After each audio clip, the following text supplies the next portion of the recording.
Il y avait un coup à la porte. Et Grace, la femme du PDG, est entrée.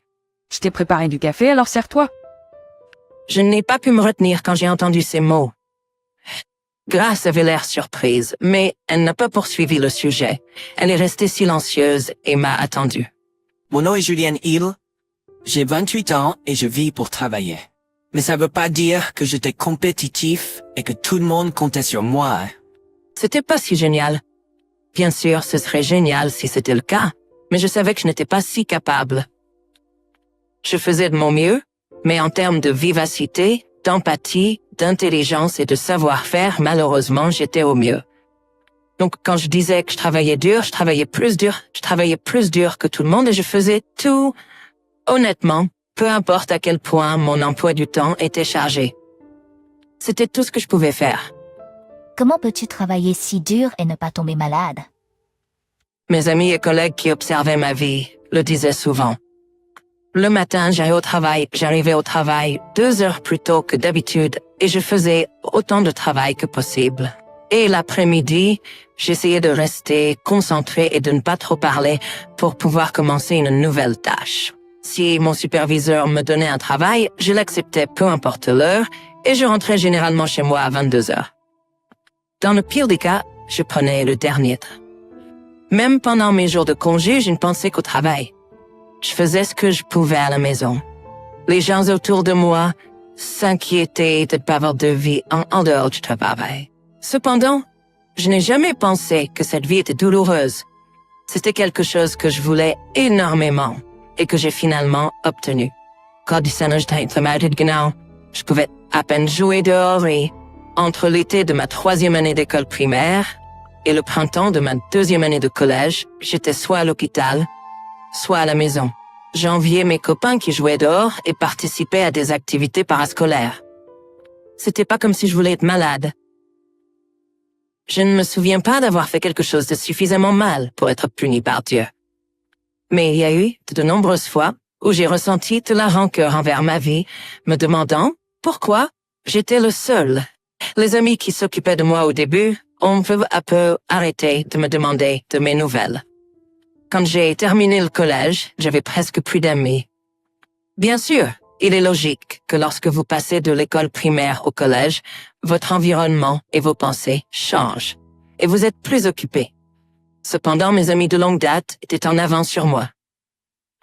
Je ne pouvais pas m'empêcher de me sentir comme si j'étais le seul à être laissé derrière. Mais il y avait une personne qui était à mes côtés et qui m'attendait. Isaac, mon ami d'enfance depuis la maternelle. La personne qui était à mes côtés et qui m'attendait.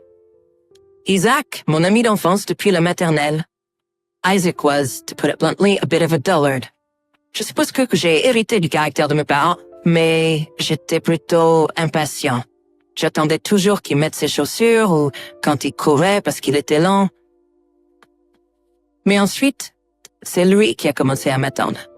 Parce qu'Isaac a toujours eu une personnalité bienveillante et douce, je n'ai pas été surprise qu'il ne m'oublie pas, même si tous mes camarades de classe autour de moi ont arrêté de venir. Alors qu'il put le correctement ou le traiter gentiment. Mais il était mon seul soutien. J'avais très hâte d'aller à la même école que lui à l'automne de ma 8e année après avoir presque complètement guéri de ma maladie. Mais pour une raison quelconque, je n'ai pas pu être honnête avec lui. Je suis tellement excitée que nous allons à la même école. Malheureusement, j'ai dit quelque chose qui n'était même pas dans mes pensées. Pourquoi dis-tu ça? C'est tellement bizarre. Juste parce que nous nous connaissons depuis l'enfance ne signifie pas que nous sommes pour toujours. En entendant ces mots, Isaac m'a souri, mais il semblait aussi un peu triste. En fait, à ce moment-là, j'aurais souhaité pouvoir dire « je plaisante, je suis aussi heureuse ». Mais j'étais trop timide pour le dire. J'étais trop embarrassée pour le dire. Je ne savais pas que je le regretterais plus que je ne pourrais jamais regretter cette stupide obstination. Cette nuit-là, le lendemain était mon premier jour d'école depuis 5 ans. Mon premier jour au collège. Avec juste un peu d'anxiété et beaucoup d'excitation. J'ai enfilé mon tout nouveau uniforme scolaire et préparé mes chaussures. Mes parents étaient heureux de me voir et ils pleuraient J'étais un peu gênée, mais même dans ces moments, je ne pouvais m'empêcher d'être heureuse et joyeuse. À partir de demain, je pourrais être une étudiante normale du collège comme tout le monde. C'est ce que je pensais. Mais juste quand nous étions heureux, notre famille a reçu un appel téléphonique nous annonçant la pire nouvelle possible. Maman a laissé tomber le combiné et avait un regard sur son visage que je n'avais jamais vu auparavant. Qu'est-ce qui ne va pas? Quand j'ai demandé à ma mère, je n'ai pas pu croire ce qu'elle a dit. Lucas, il est mort dans un accident de voiture. Je n'arrive pas à le croire. Isaac et moi étions ensemble dans cette maison il y a seulement quelques heures.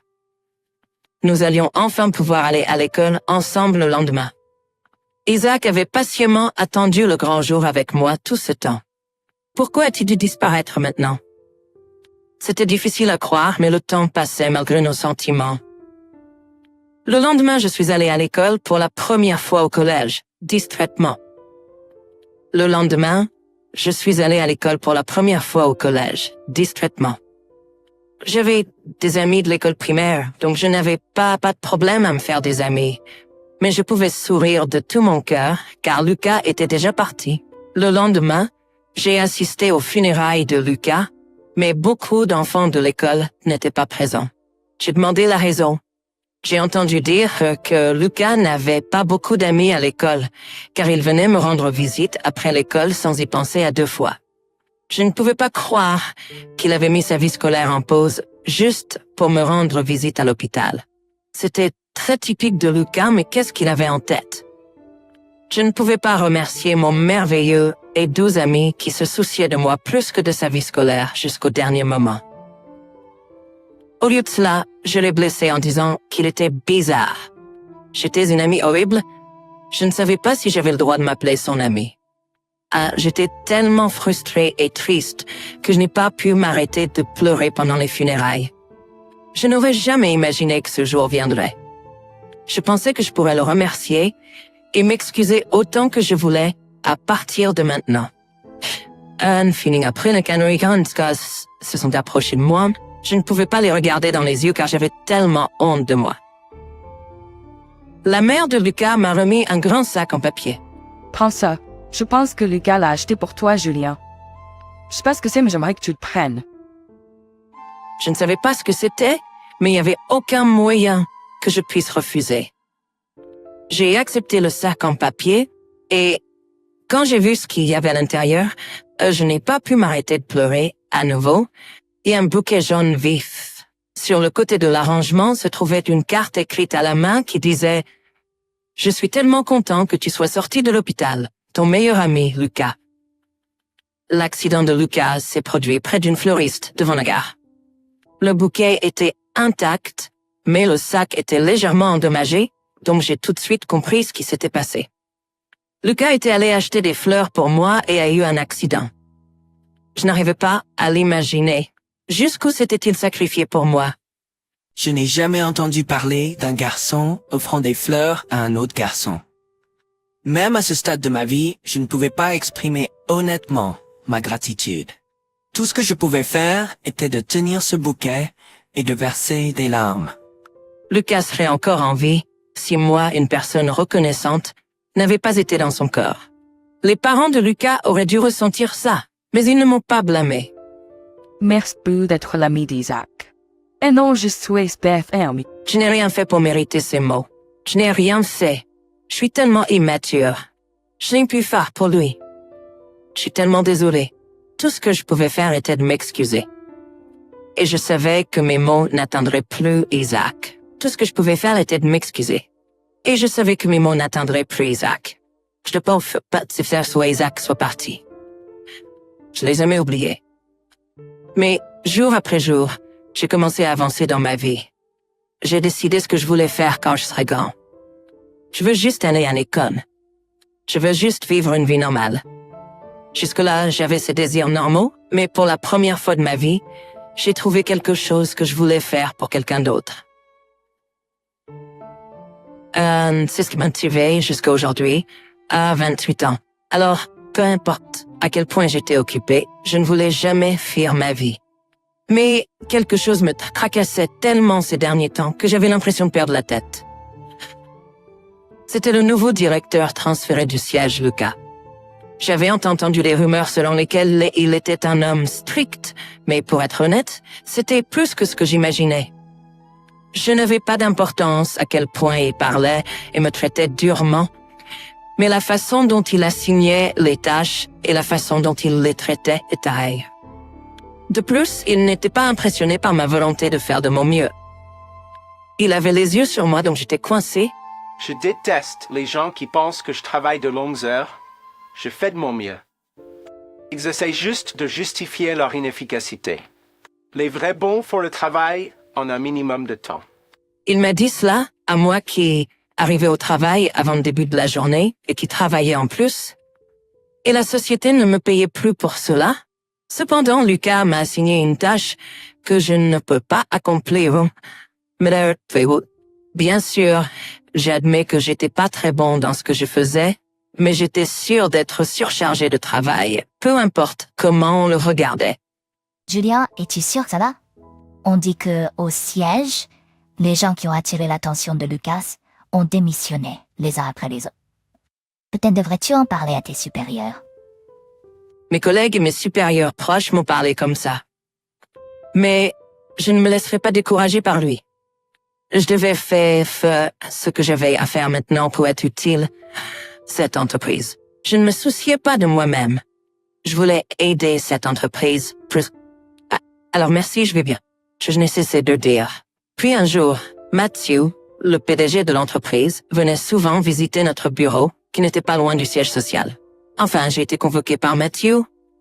Malgré la charge de travail écrasante, je faisais de mon mieux, mais je m'inquiétais que mes performances se soient détériorées. Ou je soupçonnais que ma relation avec Lucas avait été jugée inacceptable et que je serais transféré dans une autre succursale. Matthew m'a convoqué pour la première fois, donc j'étais inquiet en entrant dans la salle de conférence qui m'avait été attribuée. Julien, es-tu sûr que ça va? Julien, il y a eu une plainte interne selon laquelle le directeur général, Lucas, t'aurait harcelé. Est-ce vrai? Cela peut être difficile à dire, mais j'aimerais entendre la vérité. Matthew était célèbre pour sa bonne personnalité. On a également une petite relation entre les employés. Pour être honnête, cela me rendait heureux. Si je disais la vérité ici, je pourrais me libérer de la routine quotidienne d'être surchargé de travail et maltraité. Mais je me demandais si je devais prendre la voie facile. Quelle était la bonne chose à faire pour l'entreprise? J'y ai réfléchi, mais j'ai pas pu trouver de réponse et j'ai eu du mal à ouvrir la bouche. Puis Matthew, peut-être sentant mes sentiments, m'a dit « Prends ton temps. Je vais attendre aussi longtemps que tu veux. » Il me l'a dit, j'ai failli pleurer, car ces mots m'ont rappelé Isaac. Quelques minutes plus tard, il y a eu un coup à la porte, et Grace, la femme de Matthew, est entrée. Elle était également la vice-PDG de l'entreprise. Elle et son mari étaient tous deux charismatiques et appréciés au sein de l'entreprise. Dans un aspect positif, car ils avaient toujours un cœur gentil et aimant, ce qui n'est pas typique d'un PDG ou d'un vice-PDG. Je savais depuis longtemps. Voyant le silence persistant entre moi et Matthew, comprenant peut-être la situation, Grace a répondu d'un ton calme. Je t'ai préparé du café, alors sers-toi. Sa gentillesse a de nouveau fait couler des larmes de mes yeux. J'ai pas pu me retenir plus longtemps, je n'aurais jamais pensé que je me mettrais à pleurer. Matthew et Grace semblaient tous les deux surpris, mais ils n'ont pas poursuivi le sujet. Ils sont simplement restés silencieux et m'ont attendu. Plus j'essayais d'arrêter de pleurer, plus je ne pouvais pas m'arrêter de pleurer. Tout ce que je pouvais faire était de serrer la tasse qu'on m'avait donnée et de dire « Je suis un homme adulte ». Et c'est tellement gênant de pleurer dans un endroit comme celui-ci. Je suis désolée. Je suis si immature et inutile. Je suis vraiment désolée. J'ai dit d'une voix tendue et Grace m'a dit « excusez-moi ». Je ne veux pas être impoli, mais quel est votre nom de famille? Je ne comprenais pas pourquoi elle me posait cette question. Julian Hill. Quand j'ai répondu, Grace avait l'air surprise. Et puis, Êtes-vous par hasard Julian Wright? Étiez-vous l'ami d'Isaac? j'étais complètement déconcertée quand elle a dit ça. parce qu'elle avait raison. Julian Wright était mon nom jusqu'à ce que je sois en terminale. Mes parents ont divorcé à cette époque et j'ai pris le nom de famille de ma mère, Gill. Et comme elle l'a dit, je savais bien sûr que Matthew et Grace étaient les parents d'Isaac. Isaac était là pour moi, mais je ne pouvais rien faire pour lui. Alors je voulais aider les parents d'Isaac autant que possible. Et j'ai commencé à travailler pour l'entreprise des parents d'Isaac au printemps de ma 2e année de lycée. J'avais vécu ma vie avec pour objectif d'être utile pour eux, mais j'avais caché ma véritable identité pendant longtemps parce que je ne pouvais pas aider Isaac et que j'étais responsable de l'accident. Je m'attendais pas à être découvert à un endroit comme ça, donc je n'ai pas pu trouver quoi dire tout de suite. Cependant, je savais que je ne pouvais plus le cacher. Oui, ça fait longtemps. J'ai essuyé mes larmes, me suis levée et leur ai serré la main. Oh, donc vous étiez le garçon d'avant. Je suis désolé de ne pas vous avoir reconnu. Matthew l'a dit et m'a serré dans ses bras. Grace a commencé à pleurer et puis... Je ne savais. J'avais des soupçons parce que la façon dont vous vous efforcez d'assumer vos responsabilités était similaire à ce que vous avez dit à l'époque. J'ai attendu de vous rencontrer depuis longtemps. J'étais tellement triste quand Isaac a disparu que je ne pouvais penser à rien d'autre. Je n'ai pas pu exprimer ma gratitude envers vous, qui étiez le meilleur ami d'Isaac. J'étais surpris d'entendre ce qu'elle a dit. Non, c'est moi qui dois remercier Isaac. Isaac a été un plus grand soutien pour moi à l'hôpital, se mettant en second plan pour moi. Mais je n'ai pas pu être honnête avec lui. J'ai peut-être fait sentir à Isaac qu'il était responsable. J'avais tellement honte de moi-même que je n'ai pas pu aller vous voir tous les deux. Je suis vraiment désolé de ne pas être allé à l'enterrement. La raison pour laquelle je suis ici dans cette entreprise en ce moment est de vous aider, tous les deux, même si c'est seulement en coulisses. Je sais que cela ne suffit pas pour me faire pardonner ce que je n'ai pas pu faire pour Isaac, mais j'ai senti que c'était la seule chose que je pouvais faire. Quand je leur ai parlé de mes excuses que j'avais gardées enfouies pendant de nombreuses années, ils ont été surpris. Et maintenant, Matthew a ouvert la bouche. Au contraire, mon fils Isaac a reçu tellement de toi, Julian. Depuis qu'Isaac était petit, il était faible et pas doué pour le sport. Donc beaucoup d'enfants étaient méchants avec lui. Mais selon lui, tu l'attendais toujours avec un sourire. Alors quand il a appris que tu étais malade, Isaac était tellement triste. Il a dit que c'est à son tour de te soutenir. Isaac a décidé de faire quelque chose pour la première fois de sa vie, malgré le fait qu'il n'ait jamais pu prendre de décision avant. Nous avons réalisé que tu étais un grand ami pour lui. Nous ne pourrions jamais assez te remercier. C'est ainsi que nous nous sentions. Je n'avais aucune idée qu'Isaac ressentait ça. Je m'en fichais s'il pensait que j'étais un ami froid et ingrat. Isaac et moi n'avons pas exprimé nos sentiments. Peut-être que nous nous préparions tous les deux à ouvrir nos cœurs quand la tragédie est survenue. La vérité que j'ai apprise après 15 ans, je me sentais nerveuse, frustrée, heureuse. J'avais des sentiments mélangés. Puis, Grace a dit « Merci beaucoup de t'inquiéter toujours pour Isaac ». Je suis sûre qu'Isaac serait heureux s'il pouvait savoir ce qui se passe en ce moment. Et même s'il ne peut pas, je pense qu'Isaac aurait compris. Quand il a quitté la maison pour aller acheter des fleurs, il a prédit que tu dirais que tu n'en avais pas besoin, car tu étais trop timide pour les accepter. Mais il savait que tu en prendrais soin pour qu'elle ne se fane pas. Isaac a dit qu'il te connaissait très bien. Il souriait en disant ça. En entendant ces mots, les larmes qui avaient cessé de monter ont recommencé à couler. Je savais qu'Isaac était meilleur que moi à tout ce point de vue. Il savait même comment je me sentais quand je ne pouvais pas être honnête avec lui. Je chérissais non seulement les fleurs qu'il m'avait données ce jour-là, mais je les ai aussi séchées pour qu'elles puissent rester pour toujours. Je ne suis pas fan de fleurs, mais je les ai toujours dans ma chambre. Isaac n'avait que 15 ans à l'époque, et pourtant il avait raison. Alors que je pleurais à nouveau, Grace m'a dit une chose de plus. Mais maintenant, vis ta vie pour toi-même. Je suis sûre qu'Isaac le voudrait aussi.